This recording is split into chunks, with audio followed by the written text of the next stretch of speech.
Hello and welcome to my channel. This time I'll be building up the body of Vala the tiefling wizard, but to start with I'm going to put a flame in her right hand. I'm going to attach this right to the armature using lacquer and then add the clay for the rest of the body. One of the reasons I prefer to do it in this order, using lacquer to attach the flame and then add the clay, is to avoid getting lacquer on the clay before I paint it. Wet oil paint does not adhere well to lacquer. By pulling the cotton apart and attaching it with a lot of air between the fibers, the watercolor paint I use, the orange and yellow, isn't able to bleed through the whole mass very easily, giving it more separate, distinct coloring.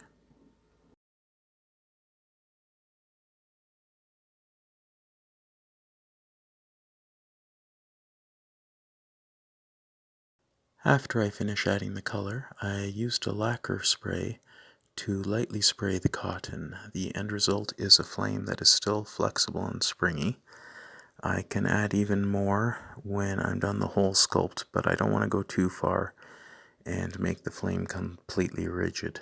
A little bit of flexibility is good.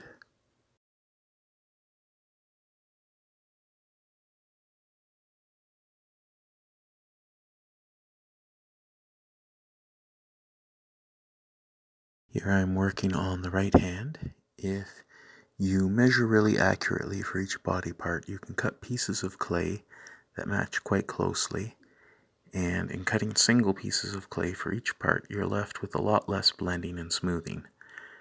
Otherwise, you're left doing what I'm doing here, doing a lot of smoothing and spreading the clay as I go.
The subscriber who suggested this sculpt specifically requested that she have a very healthy torso, which you will see further in the video.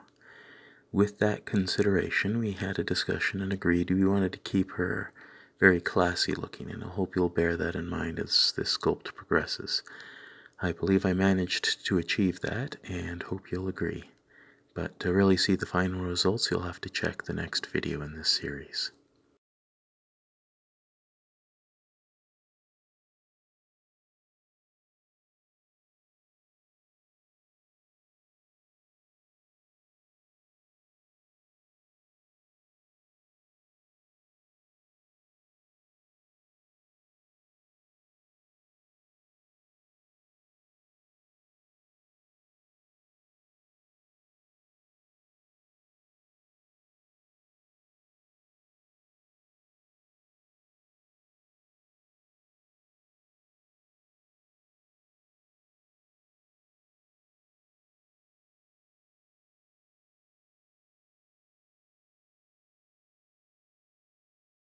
Again, this sculpt is for a subscriber. When I've finished it, I may leave it sitting on my desk for a day or two to admire, but ultimately it's going down to the post office and off to Crodothedodo at no cost to them.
I'm almost done sculpting the body, but I still have the clothing and clothing details to add. Because the clothing for this particular sculpt will not involve any clay at all, I'm going to paint the body and hair before I begin that. The reason it is really necessary to paint it first is because I will be using a lot of lacquer to form and attach the clothing. And as I've said before already, wet oil paint does not adhere very well to hard lacquer. I hope you'll continue to watch my channel, and I hope you'll like and subscribe. It's a free and easy way to support this channel and to encourage me to continue providing content like this.